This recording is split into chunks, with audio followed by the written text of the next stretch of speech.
Welcome to today's FLAN Talk. We are joined by Brian DuSell, a postdoc at ETH Zurich under Brian Cotterell. His research focuses on structures of languages and their processing, particularly through syntactic and formal language theories. And last time Brian presented here, he was still a PhD student at University of Notre Dame with David Chang as his supervisor. And today he's presenting his paper on stack attention. Brian, the floor is yours. All right, yeah, thank you very much. And thank you for coming, everyone, to my talk. It's really nice to be back at FLAN with another talk. So as Lena said, my name is Brian DuSell, and today I'll be talking about my work on stack attention. And a little bit about me. I'm currently a postdoc at ETH Zurich, working with Ryan Cotterell, and previously I was working with David at the University of Notre Dame. And the subject of this talk is a paper that David and I recently co-authored based on work that I did while I was still at Notre Dame. And the main idea is to make an architectural change to the transformer that improves its ability to recognize syntax, as well as other hierarchical patterns that can be expressed as context-free languages. And by the way, I'll be presenting this work soon at iClear, so please come say hi to me if you find yourself in Vienna in May. So here's the problem we're trying to solve. As you may already a lot of work on the formal expressivity of transformer networks. That is the class of formal languages that transformers can recognize. And it's been shown that there are some quite simple context-free languages that transformers can't recognize. A well-known example is the language of balanced brackets, also called the DEEC language. It is possible to recognize this language if the depth is bounded to a constant, but if you have strings that have arbitrary nesting depths and arbitrary lengths, then it's not possible to have a transformer that recognizes it. And keep in mind that this limitation has nothing to do with the quality of the training data or the training algorithm. The DEEC language simply lies outside the space of functions that the transformer can express. So there's no possible setting of parameters that allows the transformer to handle arbitrarily nested brackets. And this is disturbing because a lot of the problems people are interested in solving involve hierarchical patterns or recursive syntax, such as syntax in natural language or in programming languages. So if we can address this problem, then this has potentially wide-ranging benefits for reading and generating natural language or code. And the trouble would seem to come from the self-attention mechanism. So transformers use a self-attention operator called multi-head scaled dot product attention. It's called multi-head because it runs a fixed number of scaled dot product attention operators in parallel, and these are called heads. And here I have a diagram of a single head on the screen. So each head is like a fuzzy differentiable version of a key value lookup. And if you want to think of it in terms of hard attention, it's like using a key to look up a value in a Python dict, where each time step in the input gets its own key value pair. But we need this to be fuzzy and differentiable so we can do backprop and gradient descent. And each input gets a key vector, written k here, and a value vector, written v here. And if we want to run an attention head at, say, time step 4, then we compute a query vector for that input, which I've written q in a box. And then we compute the similarity between vector q and all the key vectors of the previous inputs. And the similarity score here is a scaled dot product. And this is analogous to doing a linear search against keys. Then we normalize these similarity scores to sum to 1. And we use the weights to take a weighted average of the value vectors, and that's our output. So the output represents the value with the most similar key to the query. And this self-attention mechanism is, in fact, the only way that information is moved across time steps in the transformer. In fact, if it weren't for positional encodings, then scaled dot product attention wouldn't even be able to distinguish different permutations of the same input. So if we want to make an architectural change to the transformer, then attention is a good place to look. So how are we going to change attention so that it's better at syntax? Well, we're going to give it a way to handle recursive structures. Example of how that works in English. Let's say we have a sentence, the girl saw a man. We can the noun phrase the girl by adding a relative clause. So we replace the girl with the girl whom the dog chased. And notice that this relative clause contains yet another noun phrase inside of it. So we can expand that noun phrase too to say, the girl whom the dog that John raised chased saw a man. And this is, of course, a classic grammatical construction called center embedding. And as we know, parsing recursive syntax is deeply connected to stack data structures. So if a parser reads our example sentence from left to right, then it can use a stack to keep track of exactly which subject corresponds to which verb. So in this simplified example, every time the system sees a subject noun phrase, it pushes it to the stack. And every time it sees a verb, it matches it with the top of the stack and pops it. So if we add a stack to a transformer, it could help the network make predictions based on non-local hierarchical relationships between words. So imagine that we're doing a language modeling task and we've read a part of that sentence. So we've read the girl whom the dog that John raised. And if the network has learned a naive heuristic, since raised is a transitive verb, it might be tempted to predict a direct object to be next. But that would be wrong because raised is part of a relative clause where the direct object is actually the dog via the relative pronoun that. And in fact, there's been some work by Lecretz et al. That shows that transformers empirically struggle on sentences with center embedding just like this. So what the network should do instead is it should try to predict a transitive verb that has the dog as the subject and the girl as the direct object. And good candidates for this would be things like chased or licked. So if the network had some sort of stack inside of it, then it could see that the subject, the dog, is at the top of the stack. And then that would signal that it should expect some sort of transitive verb that matches with the dog, which could be chased or licked. So the basic idea behind this paper is this.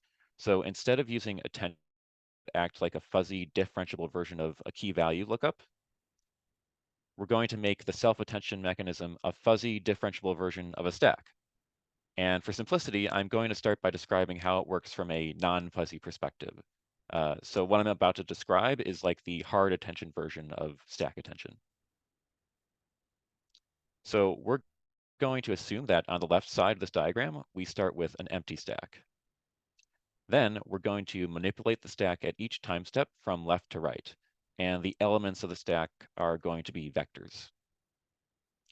So instead of computing keys and values at each time step, we're going to compute a choice of action to perform on the stack. So every time step in the transformer goes through some previous layers, maybe some feed forward layers, and it's outputting some sort of distribution over action probabilities. And in this example, we can choose from actions push, no-op, or pop. So, and whenever the action is push, we need some sort of vector to push to the stack. And that can also be computed at each time step.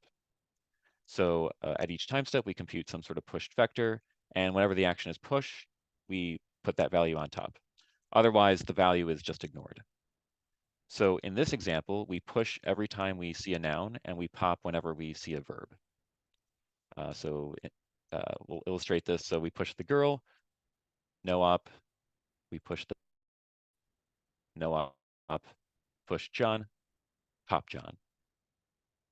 So, and then the output at each time step is the current top of the stack. And this would allow us to keep track of the most recent unmatched noun. For example, at time step 6, the output would be the dog. And with this setup, the transformer can handle center embedding like the example from earlier. And there are a lot more details about how we make this differentiable, which I'll get into in a little bit, but this is the main idea. So the benefits of this work will be that we end up with more expressive transformer networks. In fact, I'll be presenting a version that's able to recognize all context-free languages with no extra time steps. We'll also show that stack attention results in better language modeling for natural language and for context-free languages. In a way, stack attention is the answer to two questions.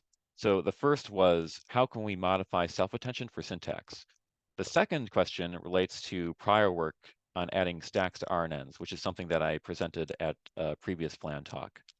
So prior work already connected differentiable stacks to RNNs as an external memory module. So the question is, how do we take that prior work on differentiable stacks and put them in transformers? And in this paper, we make the observation that differentiable stacks are actually an attention mechanism over sequences of stack actions, which are equivalent to partial syntax trees. So that's why we use them as a replacement for multi-head scale dot product attention. And that's why the name is stack attention. But we want to add stacks of transformers in a way that satisfies the following properties. So first, we want something that doesn't require syntactic supervision. We want the transformer to be able to automatically learn the stack actions and therefore the syntactic structure without requiring expert crafted parse trees, which are very expensive to make and very hard to come by, especially for languages that are not English. Um, and second, we want the model to be generative. So the model should be unidirectional rather than bidirectional in time. So we can use it as a causal language model or in a sequence-to-sequence decoder.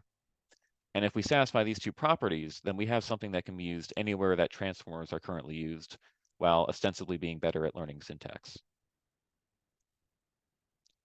Now, there's been a lot of prior work on transformers that somehow incorporate syntax, but to our knowledge, none of them have combined both desiderata at the same time.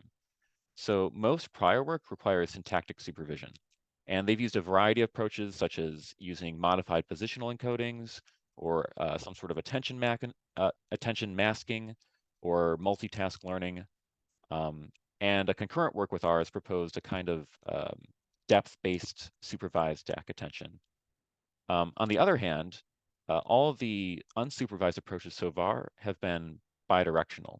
So the excellent structured attention paper by Kim et al. Proposed a self-attention operator that was based on projective dependency trees using the inside-outside algorithm, but it was used as a bidirectional encoder in a tree-to-tree system.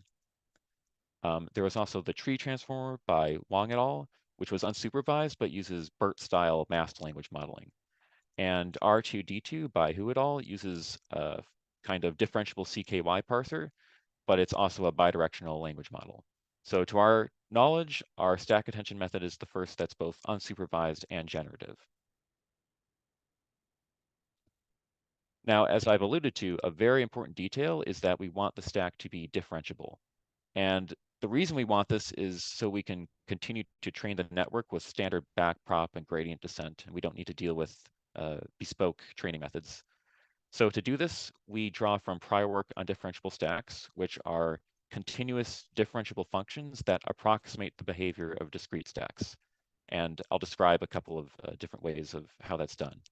So multiple kinds of differentiable stack have been proposed, and there's not just one single kind. But in general, the inputs are like fractional stack actions. So you can do things like push an item to the top of the stack with probability 0.7 and pop the top of the stack with probability 0.3. And the inputs also include push vectors that are associated with push actions. And the output of the stack will be an approximation of the updated top vector on the stack after applying those fractional actions. And we call that output the stack reading. And the stack reading output is differentiable with the stack actions and the pushed vectors. So if you plug it into a neural network, the whole thing is differentiable end to end and can be trained like normal. And the actions, which encode syntactic structure, are learned automatically without any supervision. So in our case, we pass the input vectors to the layer through linear transformations to get the action weights and the pushed vectors, much like you would do with the queries, keys, and values in scaled dot product attention. And importantly, this data structure fulfills both of our desiderata. It's syntactically unsupervised, and it's also unidirectional because the actions are performed from left to right. So there are two specific types of differential that we use in this paper. One is called the superposition stack by Julana Mikolov, and the other is the non-deterministic stack, which is work that we did previously. So the superposition stack is computationally cheaper, which is why we're interested in it, but it's less expressive. Whereas the non-deterministic stack is computationally more expensive, but it's expressive enough to recognize arbitrary context-free languages. So accordingly, in our paper, we're going to propose two variants of stack attention, one that uses the superposition stack and one that uses the non-deterministic stack. So I'll start by going through how the superposition stack works. So in this data structure, the elements of the stack are all vectors. And the stack supports three actions at each time step: push a vector, no-op, and pop. And we compute a new version of the stack for each of the three types of operation. So for push, we create a new copy of the stack where elements are shifted down with the new vector pasted on top. Then for no-op, we just make a direct copy of the old stack. And for pop, we take off the top element and then shift all the elements up by one. Then we weight these containers of vectors with the corresponding action probabilities. And then we overlay the three stacks on top of each other and then add them element-wise, which gives us a superposition of the three, hence the name superposition stack. And then the stack rating is simply the new top vector element. So this brings us to our non-deterministic stack. And this stack is actually more than just a stack, but it's actually a simulation of a non-deterministic pushdown automaton, or PDA for short. And that's where the name comes from. It's because it's simulating a non-deterministic PDA. More precisely, this data structure is based on a variant we invented called the vector PDA. And to explain exactly what this is, I'll start by reviewing PDAs a little bit. So as you probably know, a PDA is a finite automaton connected to a stack. And we refer to the set of states in the machine as Q. And the automaton reads a string of symbols from the input from an alphabet called sigma. And this triggers a sequence of transitions. And the transitions can push and pop symbols on an unbounded stack data structure. And the elements of the stack come from a finite alphabet of discrete symbols, which we refer to as gamma. Now, you can summarize the status of a PDA with three pieces of information: the current input position, the current state, and the contents of the stack. And we call this a configuration. So in this diagram, each configuration consists of a PDA state drawn in a circle and a stack of discrete symbols which are drawn in squares. We show the positions in the input. So as you're going from one row to the row below it, the automaton is consuming an input symbol. So importantly, a PDA is non-deterministic, and this means that the same configuration can fork into possibilities by following multiple transitions. And when this happens, the machine branches into totally independent copies, each with its own separate copy of the stack, and it explores all possible transitions. And non-determinism is important because non-deterministic PDAs recognize all CFLs and are strictly more powerful than deterministic PDAs. And by the way, I'm going to use this term run to refer to a valid chain of transitions. So if I use that word run, that's a technical term that refers to a chain of transitions. So in pictures, you can think of the simulation of the PDA as a tree of PDA configurations. So this picture shows two generations where only the leftmost configuration is expanded. There are lots of configurations that aren't shown because that would be impossible to show on the screen, but every configuration would have its own descendants. And in this way, the same input string can result in an exponential number of runs. Now, in this work, for simplicity, we assume that PDAs are in a normal form where transitions have one of three forms. So either they can push one symbol, replace the top symbol on the stack, or pop one symbol. And in this diagram, you can see examples that push the stack. Here are some that replace the top symbol, and here are some that pop the top symbol. Now, we can extend non-deterministic PDAs even further by adding non-negative weights to each. And this gives us a weighted PDA, or WPDA for short. And the weight of a run, which is a sequence of transitions, is just the product of its transition weights. So now the transition weights induce a distribution over runs. Each transition has a different weight, so each configuration in this tree on the screen has a different weight. So finally, we extend WPDAs even further by adding each stack element. And we call this variant the vector PDA, or VPDA for short. And here's a simplified illustration of a run tree. So the change from WPDAs is very simple. Before, each stack element was just a single discrete symbol. Now, each stack element is a pair that consists of a discrete symbol and a vector. And the purpose of the vector is to transmit information through the stack more efficiently. But importantly, the transitions in the PDA can't be the values of the vectors, only on the discrete symbols. And this will allow us to simulate the PDA with dynamic programming. But you can still read the top symbol and the top vector off the top of the stack. Each vector is just like a packet of information that's super glued to the discrete symbol that's just along for the ride. So now that I've explained what a VPDA is, I can describe our non-deterministic stack. So deterministic stack is a differentiation of a VPDA. And for short, we call it the DVPDA. So the given as input to the PDA are the transition weights for the input at time step t. And this gives us a distribution over runs. But since we're in a neural network, we still need to somehow summarize this distribution over runs with a vector of fixed constant size. So how do we do that? Well, each run ends in a configuration, and each configuration has its own weight and its own stack, and a vector that's on top of that stack. So that's what I'm showing in the bottom row here, and the things that are on top of the stack are shown in orange. So what we're going to do is we're going to aggregate configurations by state and top stack symbol, and then we marginalize out everything that's beneath the top stack element.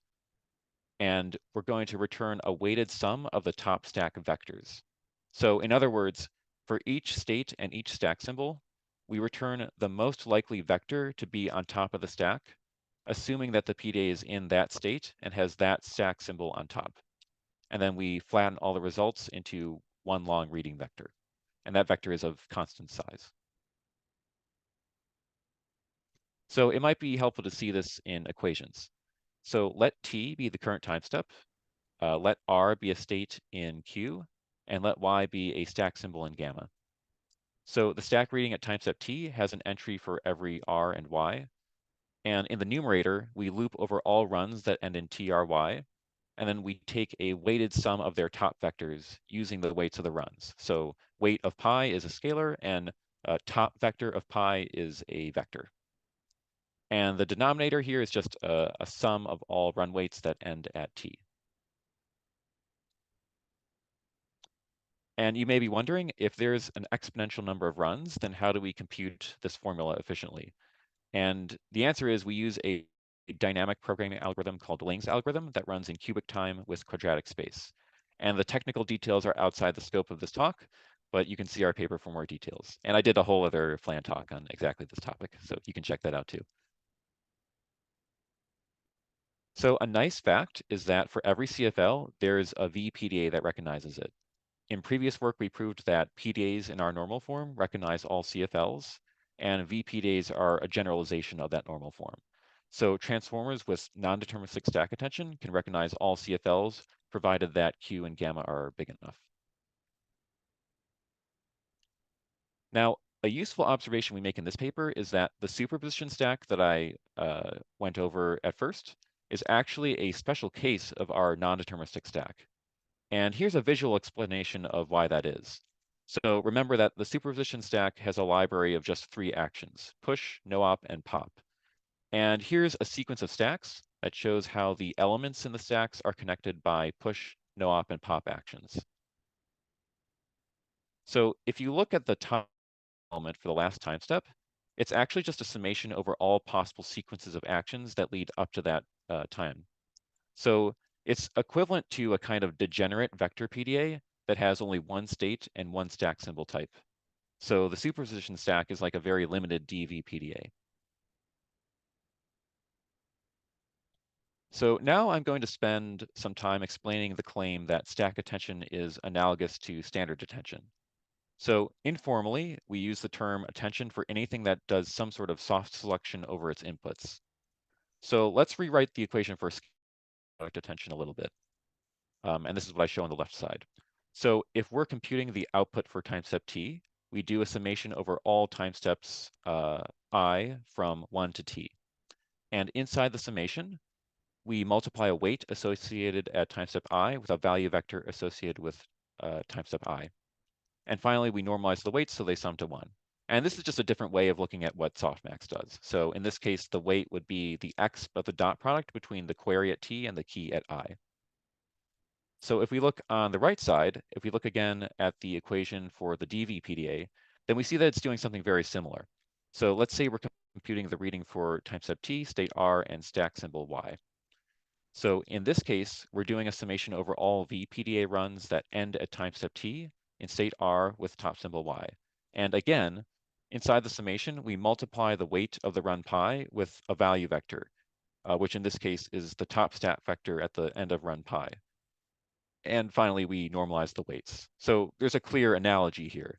The scaled dot product attention sums over positions, whereas stack attention sums over syntactic structures. And since the superposition stack is a special case of the DV-PDA, then it can also be expressed in the way that I have on the right side.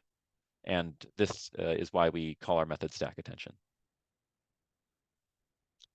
So how fast is stack attention? Well, here's a table that shows the serial time complexity of the three types of attention.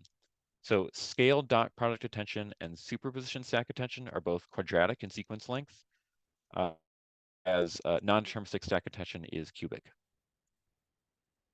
Now, to get a better idea of the runtimes on GPUs, we have a comparison of their parallel time complexity. So scaled dot product attention has a complexity of O log n, and it's not constant because there's a softmax that has a summation of size n. And superposition stack attention has a complexity of On. Now, under our current implementation, non-deterministic stack attention has a complexity of On squared. And you may have noticed from earlier that stack attention has a recurrence in it, which standard attention does not. And it seems like this would be bad for parallelization. But there's actually a way to parallelize computations across the time step dimension for non-deterministic stack attention in a way that's not possible with an RNN, but is possible in a transformer. And this technique would bring it down to O(n) log n. So if you're familiar with the CKY parsing algorithm for context-free grammars, then there's a parallelized version of that algorithm, and our optimization would work in a very similar way. Furthermore, we also know that context-free languages are in the circuit complexity class NC2. So theoretically, we could lower this even further to a very tantalizing square of log n. And this is something we may be interested in doing in future work. So here are some actual wall clock runtimes on a natural language modeling task. So superposition stack attention trains at about 40% the speed of standard attention, and non-deterministic stack attention trains at about 3% the speed. So it's quite a bit slower. But as I mentioned, we have some opportunities for speeding it up in the future. So now some experiments. So first, I'm going to discuss some results on language modeling of context-free languages. And the purpose of these experiments is to validate that stack attention actually makes transformers more expressive as expected.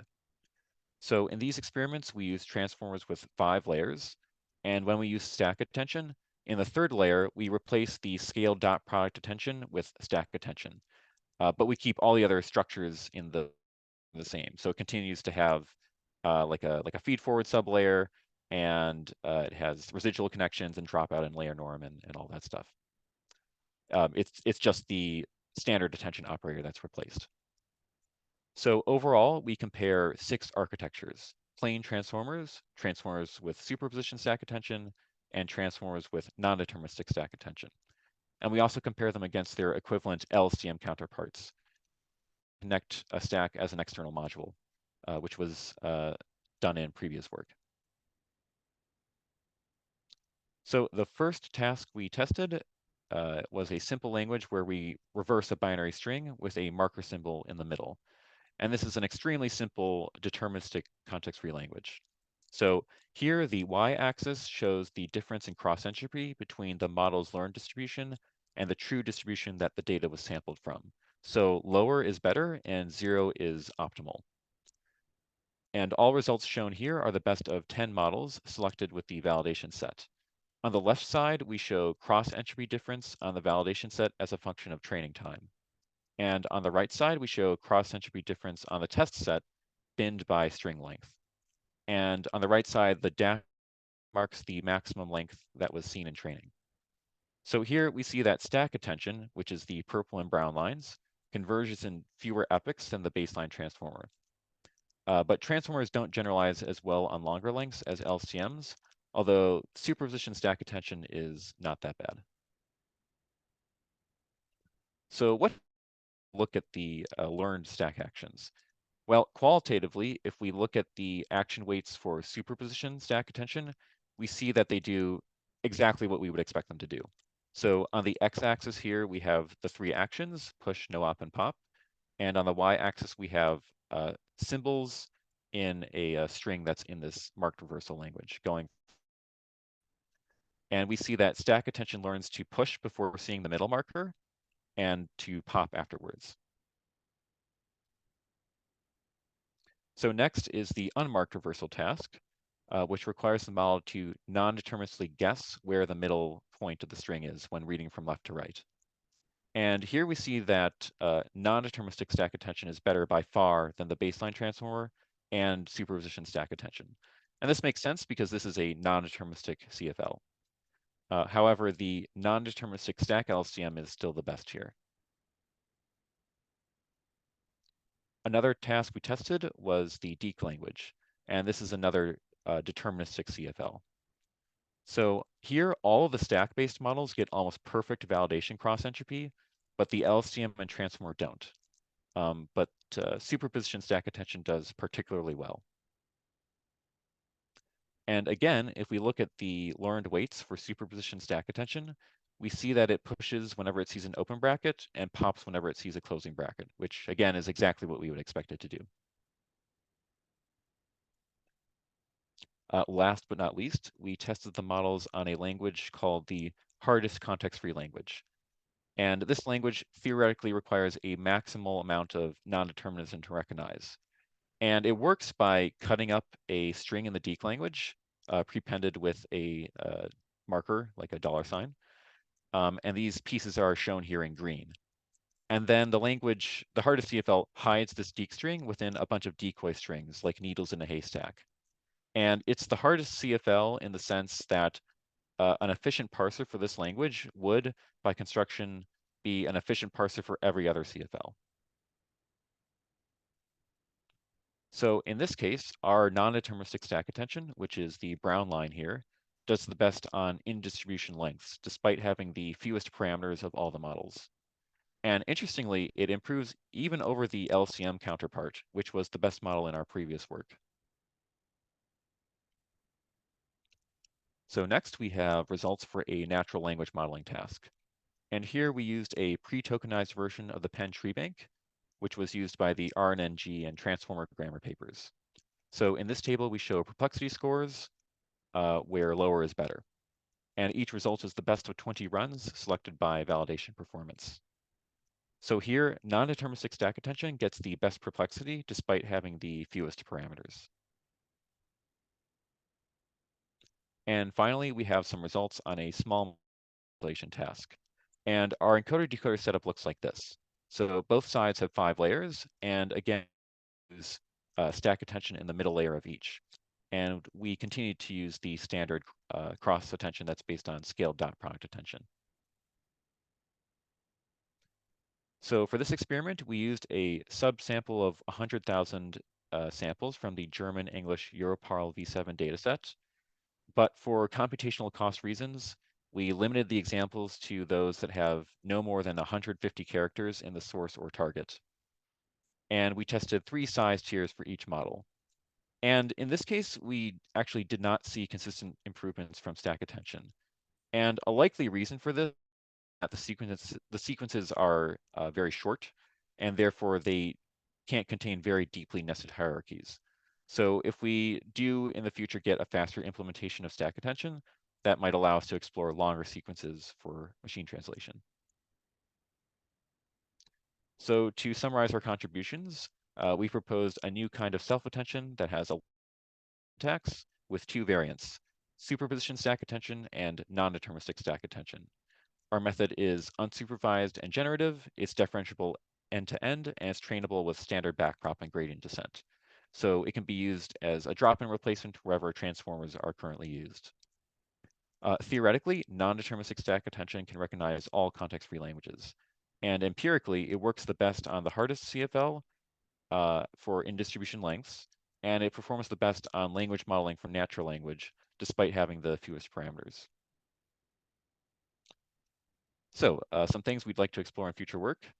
For one, we know we can implement speedups for non-deterministic stack attention, including parallelism across the time step dimension, similar to parallel CKY parsing for CFGs. Another area is interpretability. So it's, as I showed, it's quite easy to interpret the actions for superposition stack attention on deterministic CFLs, but it's actually quite difficult for non-deterministic stack attention. And we have some ideas for doing this, which involve, for example, doing Viterbi decoding on the stack data structure. And it would be nice in the future if we could do things like extract learned parse trees from the non-deterministic stack attention module. There's a line of work we could explore which would evaluate stack attention for data efficiency and hierarchical inductive bias. And here's a list of references for the recording. And with that, thank you very much for your attention, and I'm happy to take questions.